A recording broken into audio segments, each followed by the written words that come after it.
Hello, my dear student. Welcome in this lecture number 30 of the topic Some Basic Principles and Techniques in the Organic Chemistry. Now we are almost on the way of completing the IUPAC nomenclature. You can refer my earlier videos also. You will get all that classes and their IUPAC names what we have discussed there. Okay. Now amines, how are they named in IUPAC method that you have to learn? Amines are having functional group NH2, you know. So from the name of alkane, E is replaced by amine and you will be getting alkana amine. Okay. यानी समझो मेरे पास ये compound है CH3NH2. One carbon compound is alkane is methane. So its name will be methane and E replaced by amine. Methanamine will be the name. Suppose मेरे पास ऐसा compound है CH3CH2NH2. So obviously there are two carbons, so it is ethane.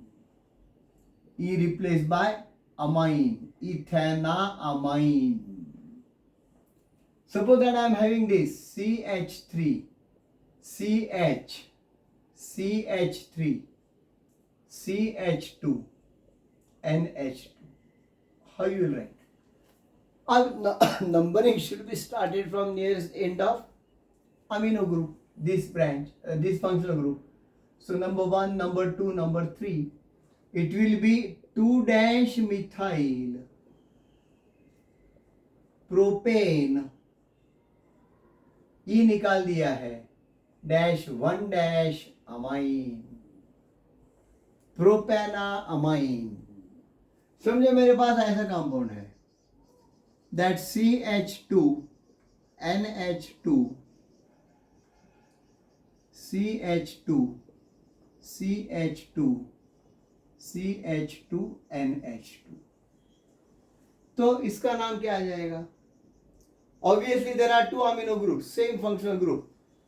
How many carbon are there? 1, 2, 3, 4.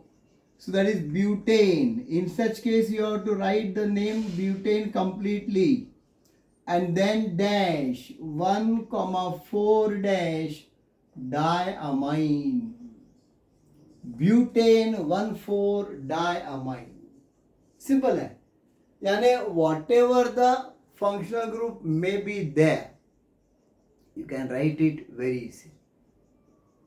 चले आता है यानी कितना भी long chain रहने दो, then you need not worry about that.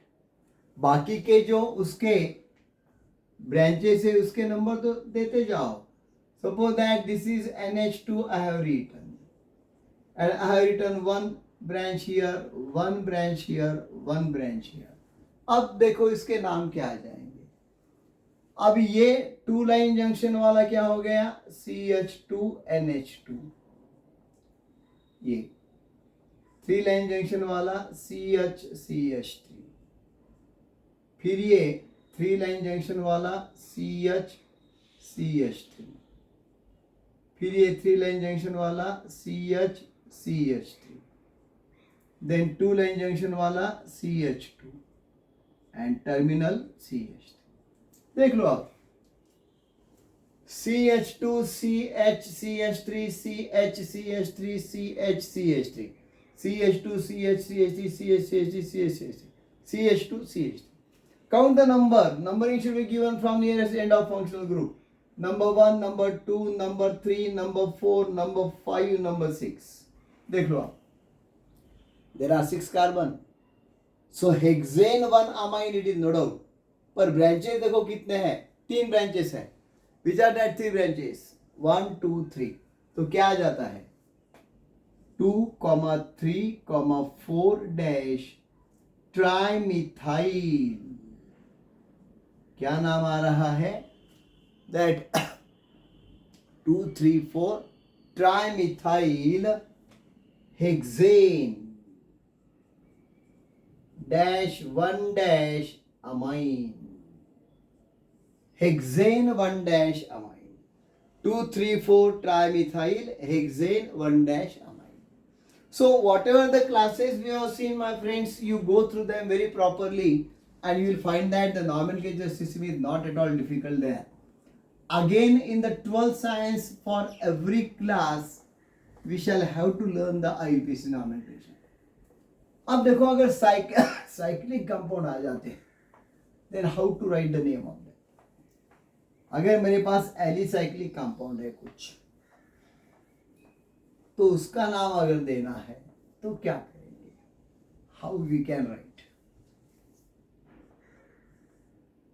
That cyclic compound, particularly alicyclic.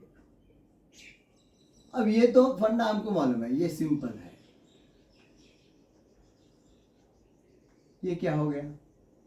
ये सब अगर एक्सपांड करके लिखेंगे तो CH2 CH2 CH2 CH2 CH2 like this. Okay, so 1 2 3 4 5 1 2 3 4 5 close chain है. So no doubt it is cyclopentane. IUPAC system is also saying the same thing. अब यहाँ पे कुछ दिक्कत नहीं आती है, पर जब हम यहाँ पे ब्रांच लेते हैं, यानी समझो मैंने ऐसा कंपाउंड लिख दिया,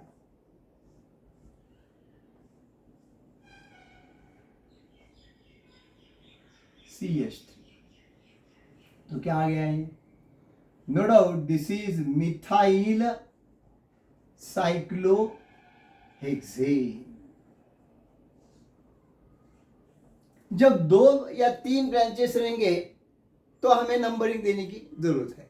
अब नंबर देने की जरूरत नहीं है. Methyl cyclohexane, anywhere you can write that. Okay, but whenever there are 2 different branches, then what to do? यानी मेरे पास ऐसा है, ये साइक्लोहेक्सेन है, ये है CH3 और ये है CH2 CH3. यानी 1 इज इथाइल, 1 इज मिथाइल. अब नंबरिंग कहीं तो भी देना पड़ेगा.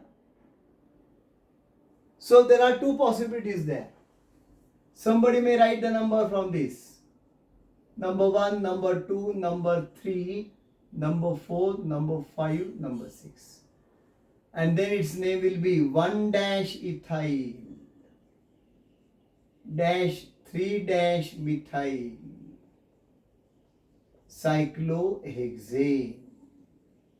और यही सही है.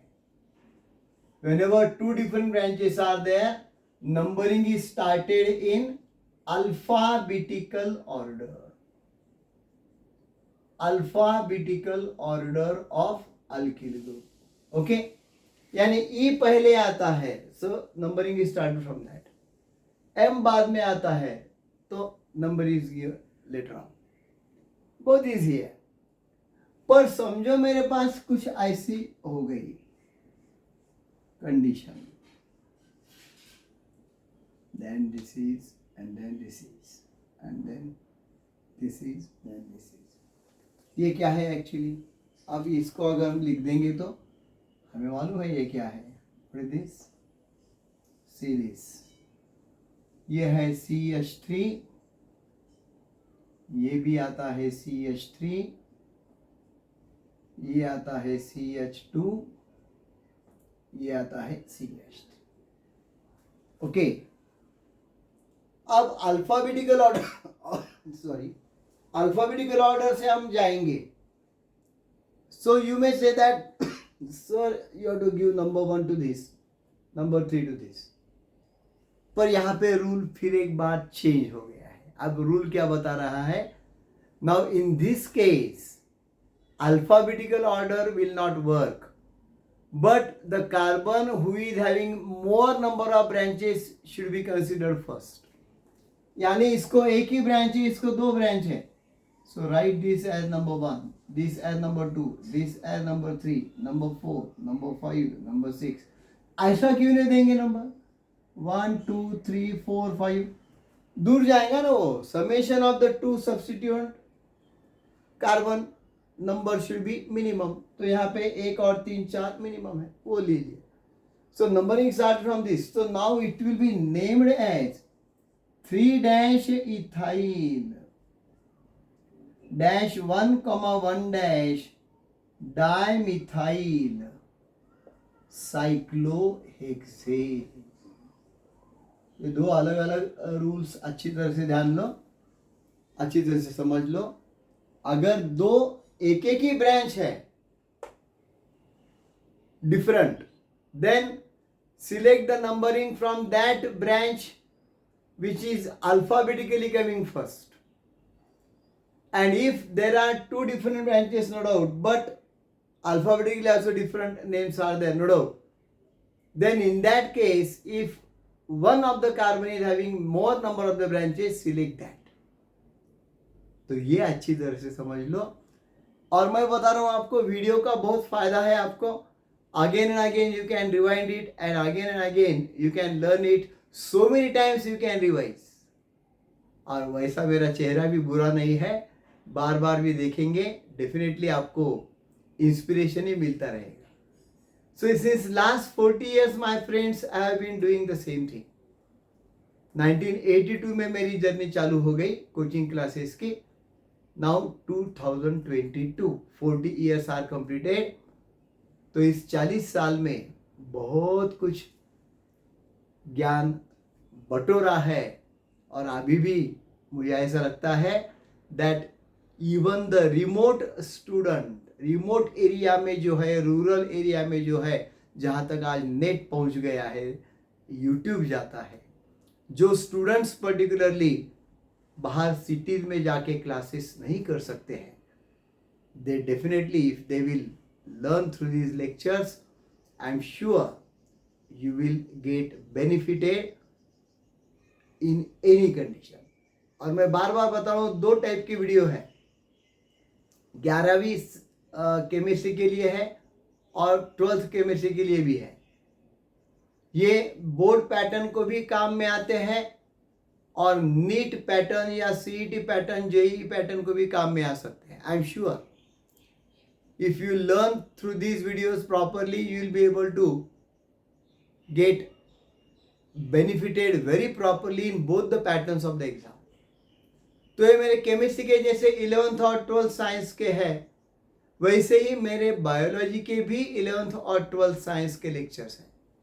जो स्टूडेंट्स नीट देना चाहते हैं, बायोलॉजी पढ़ना चाहते हैं, और जिनका बायोलॉजी सब्जेक्ट है, definitely they should also watch my biology lectures. Okay, so do like, share and subscribe my channel and convey it to your friends also. और कमेंट बॉक्स में मुझे बिल्कुल लिख दो आपको मेरी पढ़ाई, जो लर्निंग स्टाइल है, वो कैसा लग रहा है. Okay, so thanks a lot. We shall meet in the next video. Till then, good bye.